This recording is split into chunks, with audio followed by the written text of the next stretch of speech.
Alright, so my video last night got cut off and had a weird transition. So rather than re-upload, I figured I would just get up this morning and do a quick pregame, because today is a special day.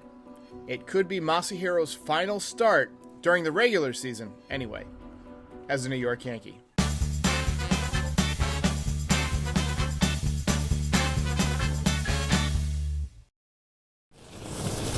Alright, so first let me say that I would definitely re-sign Masahiro Tanaka. I would definitely make him an offer. Now, I don't know if I would go over $100 million for him, but I don't think any team is going to give him that ginormous contract that some people think he might get, just because of that elbow injury that he suffered back in 2014 during his rookie season. So let's go through Masahiro Tanaka's career as a Yankee. He comes over from Japan after the 2013 season, signs a $155 million contract. He had been 24-0 with a 1.27 ERA, which, let's face it, that's tough to do even in a video game. That's just an outrageous statistical season. Gets the final out of their Japan series to win the series for them. Comes over to the Yankees, begins 11-1 with a 1.99 ERA. I mean, that's as sharp as it gets. All he was doing is winning and pitching great. And then he has a bit of elbow pain. Comes back that he has a partially torn UCL, does not need Tommy John surgery. 3 different doctors recommended rehab. I'm not a doctor, so I don't know how well a elbow ligament can heal from a, partial tear. But it seems like he's been able to get back to mostly the form that he had his rookie season without having the surgery.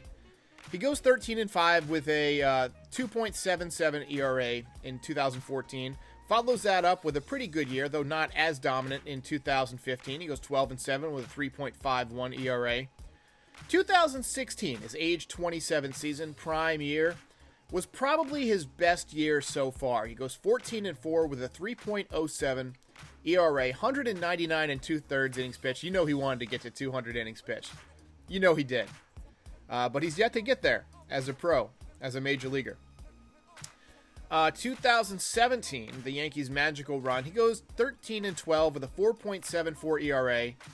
And the big issue that year was that he gave up a ton of home runs. Just looking at the numbers real quick, looks like he gave up 35 home runs, did have 194 strikeouts, pitched really well in the postseason.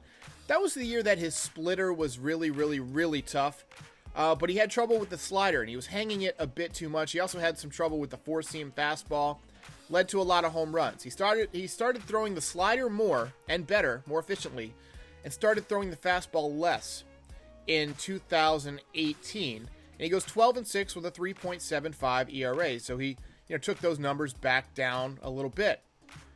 2019, last year, up and down year, but overall 11-9 with a 4.45 ERA. He had problems with the seams on the baseball, so his strikeout numbers were down a bit.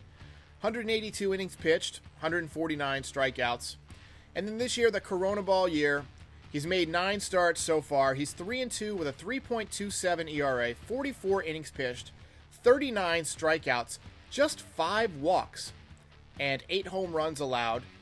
He's got a 1.023 whip, or walks and hits per innings pitched. So he's been pretty solid this year.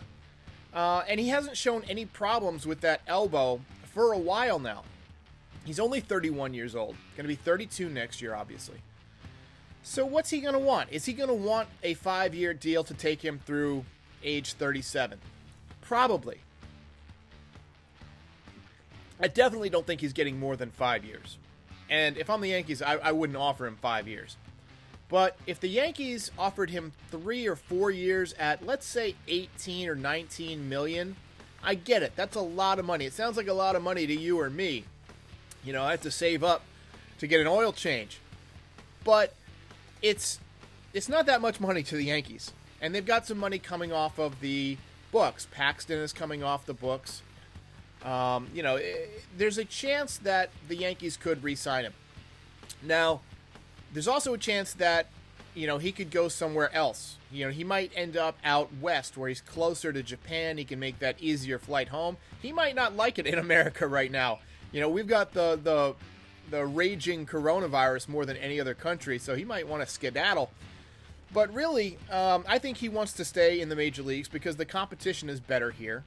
He's yet to win a World Series. He might this year, but if he doesn't, you know that that's going to be a goal that he has. He's yet to get to 200 innings pitched. You know that that's a goal for him. He's yet to win a Cy Young or anything like that. So, you know, he's got a lot of achievements left to accomplish. And I feel like his work is not done yet. And the Yankees seem to like him. He gets along well with his teammates. He handles New York well. He pitches really, really great in the postseason. And that's something that people might overlook because when you get a new free agent pitcher, you never know how it's going to go for them in the postseason. Now, if Tanaka has a bad postseason this year, does that change the taste in their mouth a little bit going into this postseason or into this offseason? Maybe. But for the most part, he's been really, really good during the regular season and really, really good during the postseason. And that's all you can ask of a pitcher. And despite those elbow injuries early on, he has yet to have a major surgery on that elbow. He's had some minor surgeries, had some bone chips and things like that. But for the most part, he's been pretty reliable. And so I say the Yankees should ante up, offer Tanaka somewhere around $85 million for 5 years. I think that is fair, given that his elbow could be a time bomb. I feel like that's a fair offer to make. And if I'm Tanaka, I'm going to have trouble getting that offer from other teams because most teams can't afford to pay that $20 million pitcher and then have him potentially go down for a year and a half with an elbow injury. And let's face it, for Tanaka, the injury risk is higher in that elbow. So, you know, if I'm the Yankees, 5 years, $85 to $88 million, that's my offer. Take it or leave it, but I certainly hope he comes back. And I think he's going to do well in the postseason this year because he's been pitching better. His velocity has been up, 93, 94. His slider's been really good this year. Splitter has not had the same depth that it's had in the past.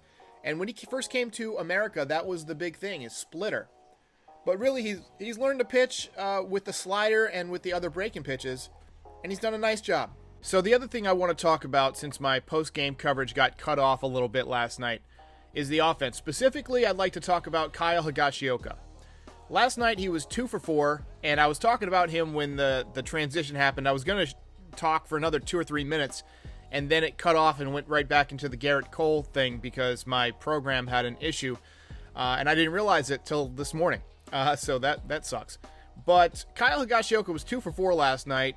He's been now batting .273 with an .841 OPS. He's got a higher OPS than Gary Sanchez, the starter, and I don't think anybody would argue that Kyle Higashioka has been better behind the dish this year.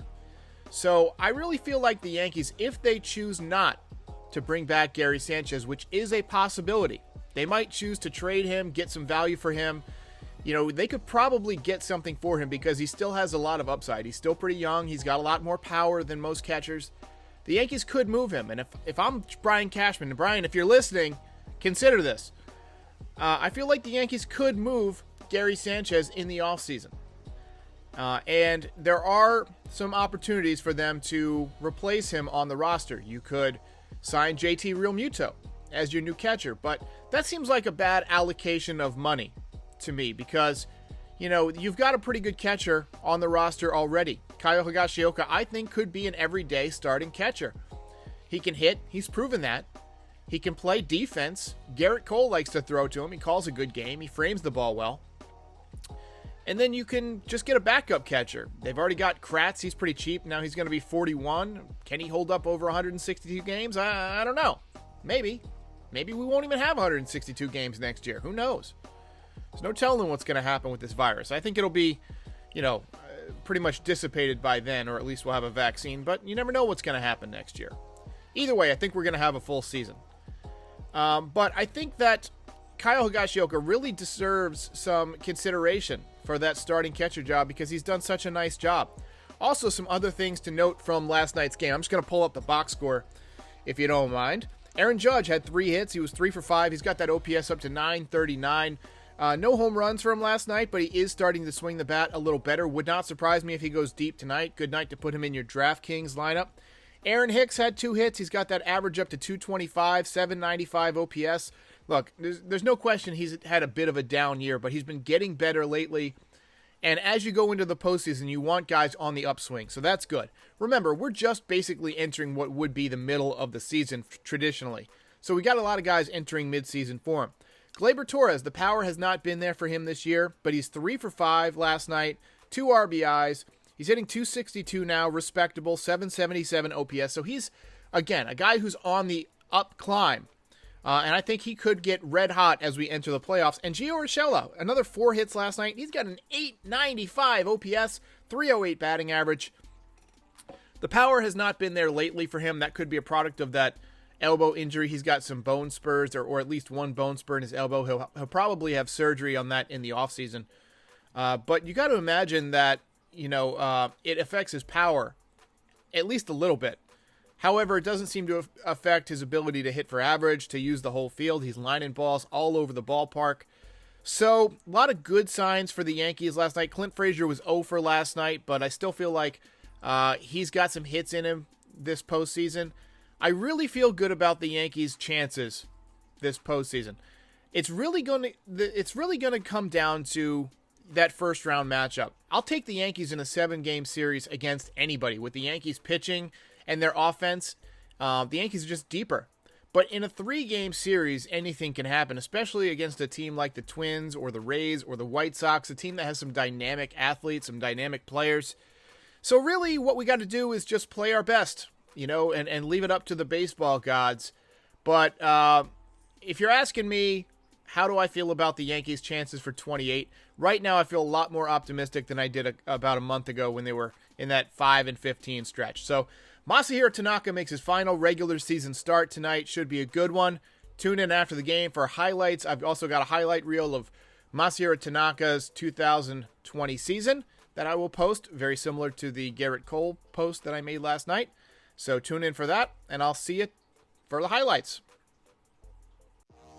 Hey guys, help support the podcast by buying swag from my store. Link is in the description.